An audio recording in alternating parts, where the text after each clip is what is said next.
Meus irmãos, meu desejo é que a graça e a paz do nosso Senhor Jesus Cristo esteja sobre todos nós nessa noite. Eu tenho refletido, meus irmãos, sobre algo que já falei há algum tempo atrás, aqui nesta igreja, falando da palavra aos irmãos. Eu dizia que algumas pessoas, a simples presença delas, parece já nos revelar a presença do Senhor. Algumas pessoas, o que elas falam, como elas agem, como elas se comportam, nos revela algo de Deus. Já outras pessoas nos revelam algo bem diferente. E tenho aprendido, meus irmãos, e quero compartilhar algo que os irmãos já sabem, mas apenas para lembrar, que tudo que está escrito neste livro, de ponta a ponta, em todos os capítulos, em todos os versículos, tem um objetivo principal de revelar o nosso Senhor, de revelar a pessoa de nosso Senhor Jesus Cristo. Todos os personagens da Bíblia, qualquer que seja ele, tem o propósito de nos revelar o Cristo de Deus, de nos apresentar algo do propósito eterno de Deus para as nossas próprias vidas. Eu quero convidar os irmãos nessa noite a refletir sobre Eva, a mãe de todos os seres humanos. Nós tivemos, na última vez que estive falando à igreja, pensando sobre Adão, sobre o primeiro Adão, e sobre como o pecado entrou através de um só homem, e também pelo sacrifício de um outro homem, o segundo Adão, que é o nosso Senhor Jesus Cristo, entrou a salvação e a remissão dos nossos pecados. Então, um aponta para o outro. O erro de a queda do primeiro homem, nos mostrou a necessidade da redenção, porque todos nós fomos contaminados. Mas eu quero pensar por um outro lado, quando nós olhamos para Eva, nós sabemos muito pouco sobre Eva, e eu penso sobre como Deus formou todas as coisas, e Deus começou a formar o mundo, a natureza, tudo pela sua palavra. Nós sabemos de se Deus haja luz e houve luz, haja separação entre águas, e assim foi. E nós sabemos que Deus, cada vez que abria a sua boca e usava da sua palavra, as coisas aconteciam. Mas há algo muito interessante que eu, particularmente, nunca tinha me dado conta delas, e talvez os irmãos já tenham pensado sobre isso, mas eu convido a refletir sobre o fato de como Deus criou os seres viventes. Ele começou dando ordens à terra, dizendo: produza a terra erva verde, está no versículo 11 do capítulo 1 de Gênesis, que dê semente. É como se Deus desse uma ordem à terra e a terra produzisse a erva verde. E Deus deu ordem aos mares para produzir os animais marinhos, os peixes e todos os seres viventes.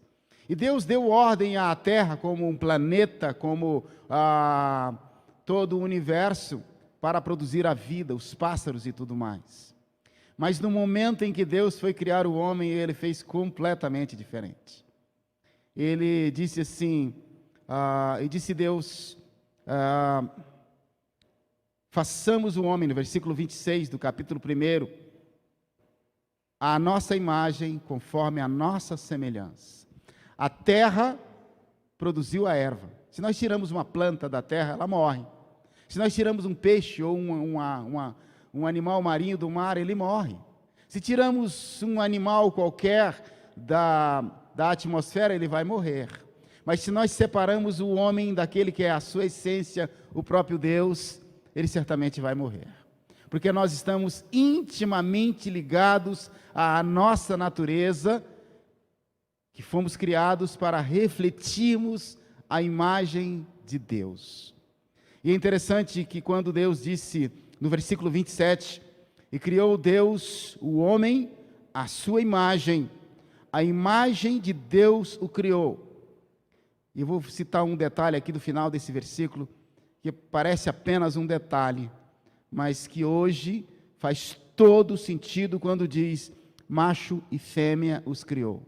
Todas as questões de feminismo, todas as questões de ideologia de gênero, de alguma forma, afrontam essa verdade da palavra de Deus. quando as pessoas perdem de vista a natureza masculina e a natureza feminina. Propósito eterno de Deus para nos ensinar algumas coisas. E é sobre isso que nós vamos refletir nessa noite. Primeiro, Deus criou homem e mulher. Depois vai haver uma outra narrativa aqui no próprio texto, onde ele vai detalhar como ele fez isso. Mas o que eu quero chamar a atenção inicialmente é que Deus, no versículo 15 do capítulo 2, diz assim: formou o Senhor Deus o homem e pôs no jardim do Éden para lavrar e o guardar. E ordenou o Senhor ao homem dizendo: de toda árvore do jardim comerás livremente. Aqui já cai por terra uma mentira, que se vocês sabem muito bem que uma mentira repetida muitas vezes, ela parece verdade. E mesmo as pessoas bem intencionadas começam a acreditar. Há muitas pessoas que, se você perguntar assim, qual a profissão mais antiga da Terra? Eles rapidamente vão dizer, porque a mídia diz que é a prostituição. E a palavra de Deus nos diz que antes mesmo da queda do homem, já havia o trabalho. E alguns dizem que o trabalho é fruto do pecado, que o trabalho é maldição. Isso não é verdade. Mandou o homem lavrar e guardar. Era para cuidar do jardim. Guardar de quê? Porque haviam ameaças que vão aparecer logo em seguida. E dá a ordem para que o homem não tomasse da árvore do conhecimento do bem e do mal. Mas, curiosamente, somente depois de Deus ter criado o homem, de dar essas orientações, é que aparece a narrativa da criação da mulher. E disse o Senhor Deus: não é bom que o homem esteja só, far-lhe-ei uma ajudadora que esteja diante dele, ou que lhe seja idônea. Nós não sabemos, meus irmãos, se Adão foi competente o suficiente para comunicar isso à sua mulher, ou se ela não deu ouvidos à sua voz sobre as ameaças que haviam sobre esta orientação de Deus. Eles tinham o dever de guardar contra algo que fosse introduzido como uma outra verdade, que não fosse a verdade estabelecida por Deus. Nós podemos dizer que vivemos um momento chamado de pós-verdade, onde cada um diz alguma coisa e as pessoas dizem que cada um tem a sua verdade e faz como quer. E nós cremos que a verdade é o Cristo, porque Ele próprio afirma: eu sou o caminho, eu sou a verdade, e não apenas uma verdade. E Deus diz no versículo 18 do capítulo 2, disse o Senhor Deus: não é bom que o homem esteja só, far-lhe-ei uma ajudadora que lhe seja como diante dele.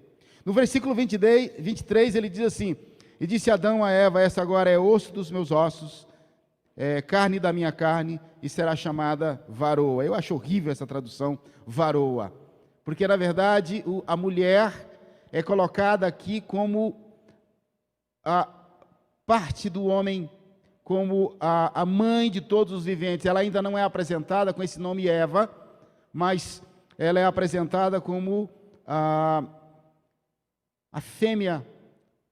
Eu nem gosto muito de usar essa expressão assim, do hebraico, do grego, mas era Ish e Ishá, quer dizer, é o homem, e o homem completo agora com a outra parte que era a mulher. Mas a palavra do Senhor nos relata algo terrível. Ora, a serpente era mais astuta que todas as alimárias do campo que o Senhor Deus tinha feito.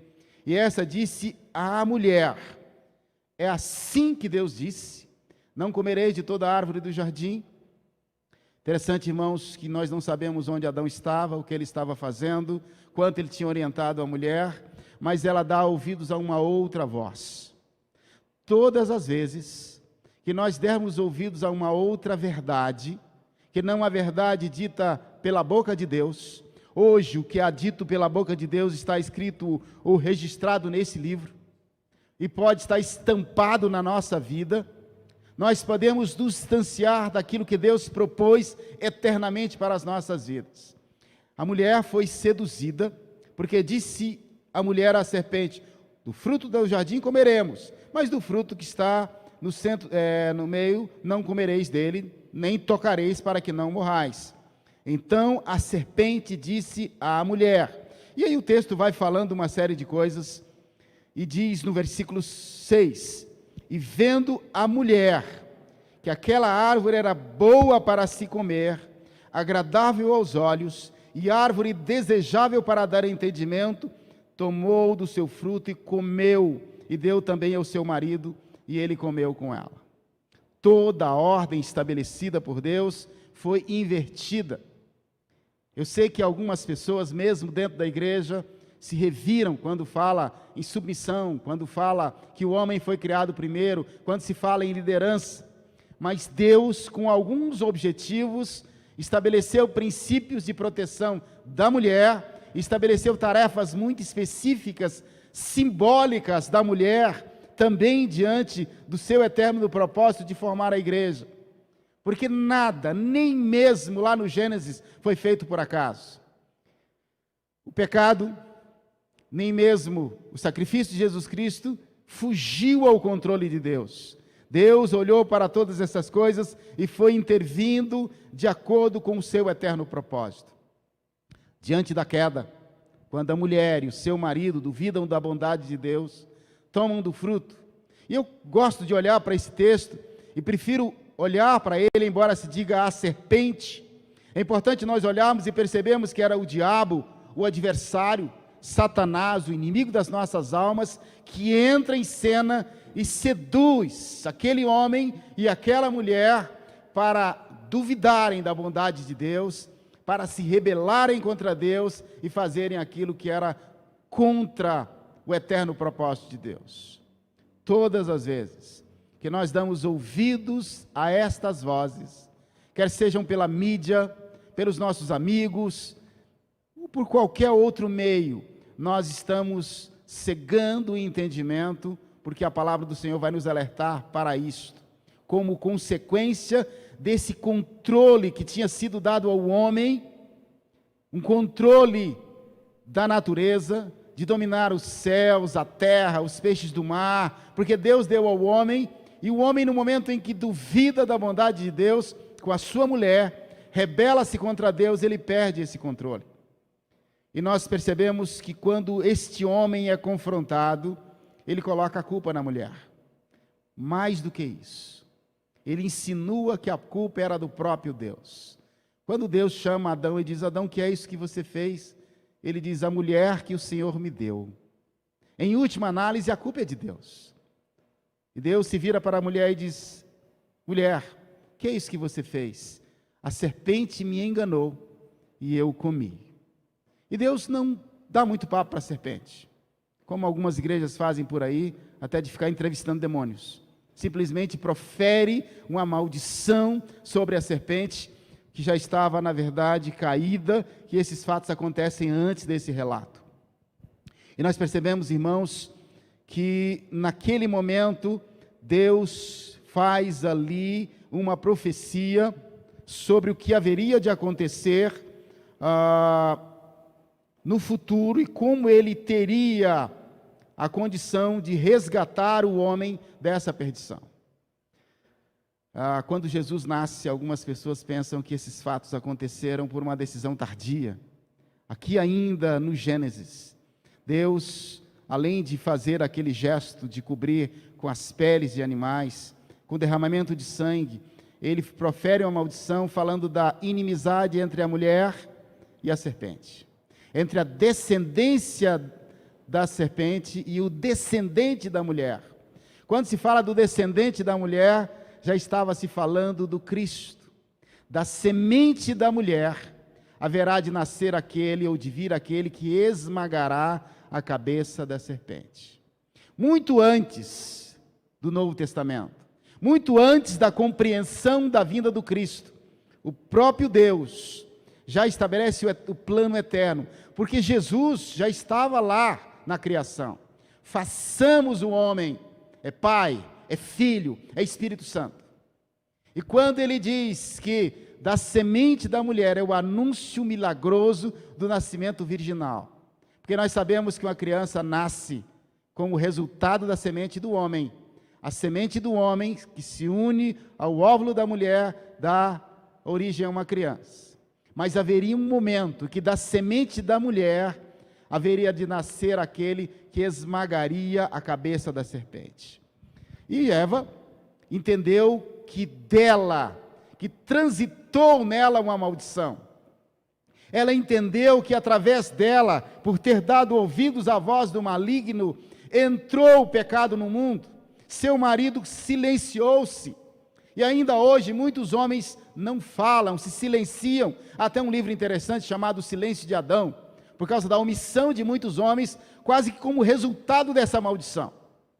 Mas Deus já anuncia que da mesma maneira que a própria palavra nos diz que pelo pecado de um só homem entrou a morte, por um só homem entrou o pecado no mundo, e pelo pecado a morte, assim a morte passou a todos os homens.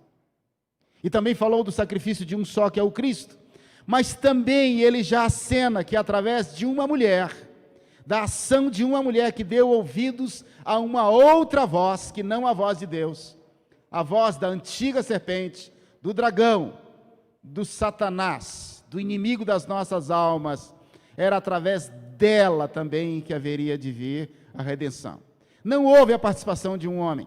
Muito embora, se nós olharmos ali no Novo Testamento, há uma genealogia, como se estivesse José incluído na genealogia de Cristo. Mas, na verdade, Maria, se nós olharmos no Novo Testamento, nós percebemos como Deus se dirige a uma mulher, cumprindo aquela promessa lá do Gênesis. Transitou nela a entrada da maldição. E vai transitar por ela também uma bênção através das mulheres, ou de uma mulher escolhida, a vinda da salvação para todos os homens. O Cristo de Deus, o próprio Filho de Deus, é aquele que é chamado o nascido de mulher. Em Lucas capítulo 1, versículo 26, a palavra do Senhor nos diz o seguinte: e no 6º mês, foi o anjo Gabriel, enviado por Deus a uma cidade da Galileia chamada Nazaré, a uma virgem, desposada com um varão cujo nome era José, da casa de Davi. O nome da virgem era Maria. E entrando o anjo onde ela estava, disse: salve agraciada, o Senhor é contigo, bendita és tu entre as mulheres. Os irmãos conhecem bem esse relato, quando Deus anuncia que sem que ela tivesse relações sexuais com um homem, sem que houvesse uma semente de mulher, aquela profecia que saiu da própria boca de Deus Pai, haveria de ser cumprida. E o Filho de Deus, na plenitude dos tempos, viria para nos resgatar completamente dos nossos pecados. Se tirarmos os olhos desta visão, nós perdemos a essência da nossa própria vida. Um primeiro Adão peca, Adão lá no Éden.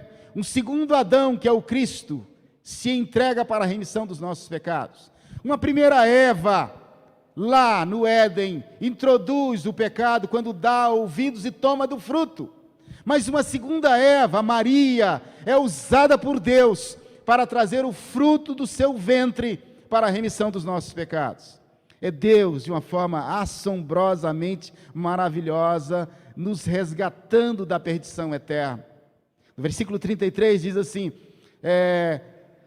no 32, vamos lá, então 31 melhor dizendo: eis que em teu ventre conceberás e dará à luz um filho, e por-lhe-ás o nome Jesus, e esse será grande, será chamado Filho do Altíssimo, e o Senhor Deus lhe dará o trono de Davi seu pai, e reinará eternamente na casa de Jacó, e o seu reino não terá fim, porque o reino do nosso Senhor não terá fim. Embora algumas pessoas creiam que o mundo está sendo reinado pelo maligno, é claro que naquele momento da queda da humanidade, o homem entregou o domínio desse século a Lúcifer, ao dragão, à serpente. Mas se nós nos lembrarmos bem, ali no deserto, depois de todas aquelas tentações, o diabo faz uma tentação ousada. Ele chama Jesus e mostra os reinos do mundo e diz: olha, está vendo todos os reinos e todos os poderes da terra? Foi-me dado, é meu, eu dou a quem eu quiser, e eu te darei, se prostrado me adorares. E o Senhor Jesus, consciente da sua missão, tendo clara a revelação do próprio Pai nele, que era o verbo de Deus encarnado, da mesma maneira que Deus cria pela sua palavra, o verbo, a palavra de Deus encarnada, ele usa da palavra e diz que ele deveria adorar somente ao Pai, que ele teria vindo para esmagar a cabeça da serpente. Ele toma de volta. O reino que estava distante, agora está entre nós. O reino que estava longe, agora estava no meio de nós, porque o Filho de Deus habitou aqui e andou nessa mesma terra que nós. O próprio Deus viveu, comeu, andou, curou, fez muitas coisas aqui no meio das pessoas. Mas Ele faz um chamado muito para além disto. Aquele reino que estava distante, esteve entre nós, e agora temos um chamamento, temos um convite, temos um desafio para que esse reino esteja dentro de nós. No momento em que nós cremos no sacrifício de Jesus Cristo como sendo suficiente para a remissão dos nossos pecados, o reino de Deus vem sobre nós e recebemos o Espírito Santo de Deus e a nossa vida é transformada. Porque o príncipe desse século já está julgado. E ele cegou o entendimento dos incrédulos. Estavam como mortos. Não era possível para nós enxergar. Assim como às vezes você fala do Evangelho para algumas pessoas, você mostra e não faz nenhum sentido. Porque cabe ao Espírito de Deus convencer as pessoas do pecado, da justiça e do juízo. E respondendo o anjo, ainda para Maria, diz o seguinte: descerá sobre ti o Espírito Santo, virtude do Altíssimo cobrirá a sua sombra, pelo que também o santo que há de descer será chamado Filho de Deus. E assim ele continua dizendo que para Deus nada é impossível, quando ela duvida que isso poderia acontecer com ela. Sabemos da história de como o Senhor veio. Sabemos de como Ele enfrentou tudo e viveu aqui sem pecado. Sabemos da sua crucificação. Ele cumpre o eterno propósito de Deus como sumo sacerdote, como Cordeiro de Deus que tira o pecado do mundo e anula todas aquelas coisas que foram feitas por Adão. Mas esta imagem, ou esta figura, ela continua a nos ensinar para coisas que ainda haverão de acontecer. Se eu abro a palavra do Senhor no livro de Apocalipse, eu vejo algo aqui muito interessante no capítulo 12, que fala sobre a mulher e o dragão. Olhem que coisa interessante. E viu-se um grande sinal no céu, uma mulher, vestida de sol, tendo a lua debaixo dos seus pés, e uma coroa de 12 estrelas sobre a sua cabeça. Estava grávida, com dores de parto, e gritava com ânsias de dar à luz. E viu-se outro sinal no céu, eis que era um grande dragão vermelho, que tinha 7 cabeças e 10 chifres, e sobre as suas cabeças 7 diademas. E a sua cauda levou após si 1/3 parte das estrelas do céu, e lançou-a sobre a terra. E o dragão parou diante da mulher que havia de dar à luz, para que, dando à luz, lhe tragasse o filho. E deu à luz um filho varão, que há de reger todas as nações com vara de ferro. E o seu filho foi arrebatado para Deus e para o seu trono. De que é que está falando aqui, meus irmãos? Está falando da situação maravilhosa de que Deus deu o seu próprio filho através de uma mulher.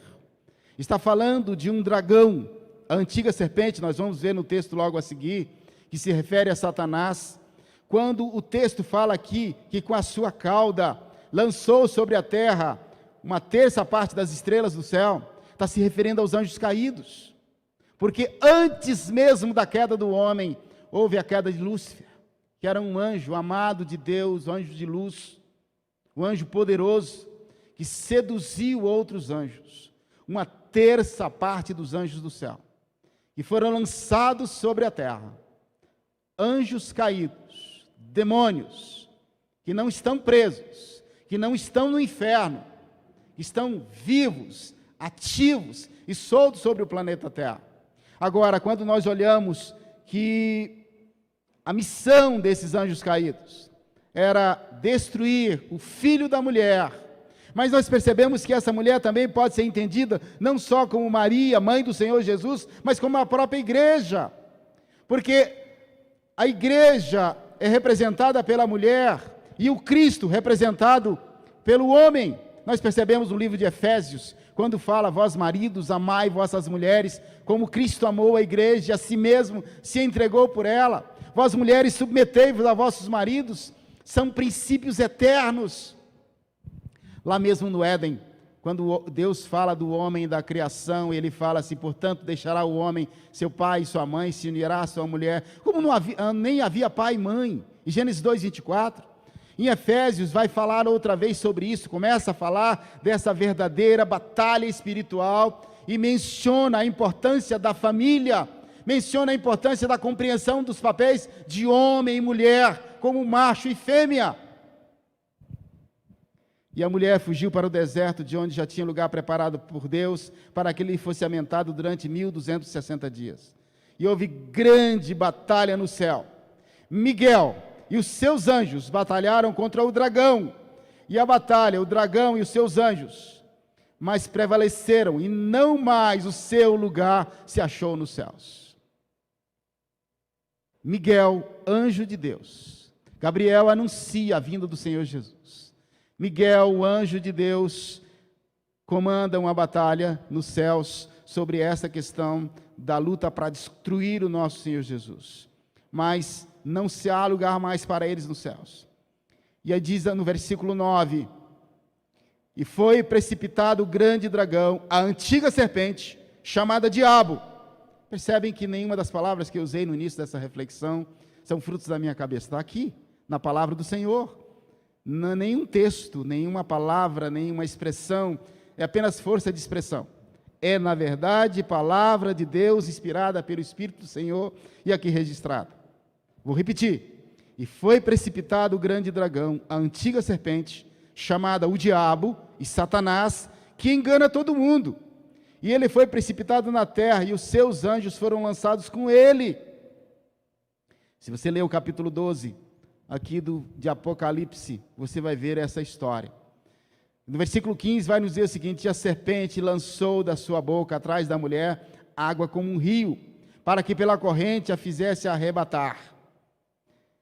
E a terra ajudou a mulher, e a terra abriu a sua boca e tragou o rio que o ladrão lançara da sua boca. E o dragão irou-se contra a mulher e foi fazer guerra contra o resto da sua semente. Quem que é o resto da sua semente? Se nós pensamos em o Senhor Jesus como Filho de Deus, se nós pensamos em nós como filhos adotivos do Senhor, filhos tomados por adoção, filhos tomados porque sobre nós está o sangue do Senhor, nós vamos compreender que há uma guerra declarada do inimigo das nossas almas contra nós, porque somos igrejas do Senhor Jesus. E o dragão irou-se contra a mulher e foi fazer guerra contra o resto da sua semente. Quem são? Os que guardam os mandamentos de Deus. Está aqui. Os que guardam os mandamentos de Deus e têm testemunho de Jesus Cristo. Se você é uma pessoa que guarda os mandamentos de Deus, se você é filho de Deus por adoção, nós percebemos aqui no texto sagrado esta profecia de que há uma tentativa de nos tirar dos caminhos. E não é aquela coisa que algumas pessoas pintam por aí, como alguém fazendo uma feitiçaria, e você é impedido de ir à igreja, o seu carro fura o pneu, ou o diabo aparece com chifre, com a cara vermelha. Às vezes são coisas sutis, são pensamentos, são sofismas, são ideias, são laços. O diabo conhece exatamente a fragilidade de cada um de nós. Quando nós olhamos em Efésios, nós percebemos na imagem da família a própria ilustração daquilo que Deus quer por nós. Ele fala do homem que foi criado primeiro, que deve amar a sua esposa, fala da mulher que deve se submeter ao seu marido, ainda que algumas pessoas torçam o nariz para isso, falam de filhos que devem obedecer aos seus pais, e falam também de servos ou de empregados que devem se submeter aos seus senhores. Todas estas coisas, todas estas pessoas, saibam ou não, revelam a pessoa de Deus e o eterno propósito do Senhor. Eu comecei essa reflexão dizendo aos irmãos que todos os personagens deste livro apontam para Jesus Cristo. E quero dizer, para cada pessoa que você encontrar na vida, seja seu vizinho, seu colega de trabalho, seu subordinado, seu chefe, seu filho, procure ver nessa pessoa se ela reflete a imagem de Deus, que esse é o eterno propósito para as nossas vidas. Se não, procure ver, que é que pode fazer? Olhe no espelho e perceba na sua própria vida se você reflete a imagem de Deus. Queridos, eu quero terminar essa nossa reflexão falando sobre o que Deus nos promete diante de todas estas coisas. No capítulo 21 de Apocalipse, falando das últimas coisas, o Senhor nos diz, que na revelação que foi dada a João, diz assim: vi um novo céu e uma nova terra, porque já o primeiro céu e a primeira terra passaram, e o mar já não existe. Eu, João, vi uma santa cidade, a nova Jerusalém, que Deus descia do céu, adereçada como uma esposa ataviada para o seu marido. Olha que interessante usar outra vez a linguagem da família, como lá no livro de Efésios. E ouvi uma grande voz do céu que dizia: eis aqui o tabernáculo de Deus com os homens, pois como eles habitará e serão o seu povo, e o mesmo Deus estará com eles e será o seu Deus. Pense nessa promessa: e Deus limpará dos seus olhos toda lágrima, e não haverá mais morte, nem pranto, nem clamor, nem dor, porque as primeiras coisas já são passadas. E o que estava sentado sobre o trono disse: eis que faço novas todas as coisas. E disse-me: escreve, porque essas palavras são verdadeiras e fiéis. E disse-me mais: está cumprido. Eu sou o Alfa e o Ômega, o princípio e o fim. Quem crer, ou quem quer que tiver sede, de graça lhe darei a fonte de água da vida. Quem vencer, herdará todas as coisas, e eu serei seu Deus, e ele será meu filho. Pensem no próprio Senhor Jesus nos dizendo que não haverá mais lágrima. Quantas pessoas têm sofrido nos nossos dias? Se nós podemos olhar para o futuro e dizer assim: diante de todas estas coisas, diante da assustadora finitude da nossa vida, nós podemos perceber que o Senhor vai enxugar toda lágrima. E mais do que isso, não haverá mais morte. Lembram lá do Gênesis? Se comeres, morrereis. Algumas pessoas se perguntam: por que Adão não morreu na hora? Porque a morte não foi física. Assim a morte passou a todos os homens. E é desta morte que o Senhor deseja nos livrar. Não haverá mais morte, nem pranto, nem choro, nem clamor, nem dor. Vocês já imaginaram não haver sofrimento? É difícil nós imaginarmos o céu, é difícil imaginarmos a eternidade, porque nós estamos tão ligados à matéria, tão ligados a coisas, que não conseguimos imaginar a nossa presença plena diante de Deus. Mas esse gostinho aqui, só de saber assim: olha, não tem mais morte, não tem mais sofrimento, não tem mais tristeza, não tem mais dor, não tem mais nada disso. E o Senhor diz: eu faço nova todas as coisas. Mas Ele diz o como fazer isso. Ele disse: eu sou o Alfa e o Ômega. Jesus estava no princípio, Jesus estava lá na criação. Jesus não passou a existir a partir da manjedoura. Ele ajudou a criar todas as coisas. Ele foi, na verdade, usado para a criação, porque o verbo de Deus, ou a palavra de Deus, é que criou todas as coisas. E depois, há outros momentos em que dá a entender das que se chama de cristofanias ou teofanias, das aparições do Senhor, mas no final dos tempos, Ele não volta como um bebê, Ele volta para nos buscar como seu povo, porque Ele é o princípio e será o fim. E aquele que tiver sede, Ele dá de graça, como fonte de água da vida. E quem vencer, vai herdar todas as coisas, e Ele será o nosso Deus, e nós seremos seus filhos. Já o somos por adoção. Nós vivemos uma realidade que a gente pode chamar de o já e o ainda não. Como assim? Nós já estamos salvos em Jesus Cristo. Nós já desfrutamos de uma série de benefícios da graça e da salvação. Mas nós já estamos com o pecado, livres da condenação do pecado, mas não estamos livres da presença do pecado e do sofrimento. Mas haverá um dia maravilhoso, que o Senhor haverá de olhar para nós e dizer: vinde benditos de meu Pai, possuir por herança o reino que vos está preparado desde a fundação do mundo. Se você quer isso para a sua vida, não perca tempo. Pense no eterno propósito de Deus. A sua vida tem um propósito. Tem uma série de propósitos menores, mas o propósito principal da sua vida, da minha vida e de todas as pessoas que você conhece, é revelar a imagem de Deus. E você que é servo de Deus, você que lê esta palavra, que frequenta essa igreja, se pergunte, esta semana, ou a cada dia da sua vida, quanto eu tenho revelado de Deus às outras pessoas. Se a minha vida for a única Bíblia que as pessoas podem ler, elas vão enxergar o Cristo, elas vão enxergar a imagem de Deus. Esta palavra, meus irmãos, não é uma palavra de puxão de orelha, é uma palavra de convite a experimentar a boa, perfeita e agradável vontade de Deus. Abaixe a sua cabeça agora, vamos falar com Deus e pedir de Deus graça, misericórdia, e pedir do Senhor que nos guie pelo discernimento e pela providência, para que possamos ser encontrados como obreiros aprovados, que manejam bem esta palavra da verdade. Oremos. Deus bondoso, no nome do Senhor Jesus, eu te louvo por essa revelação.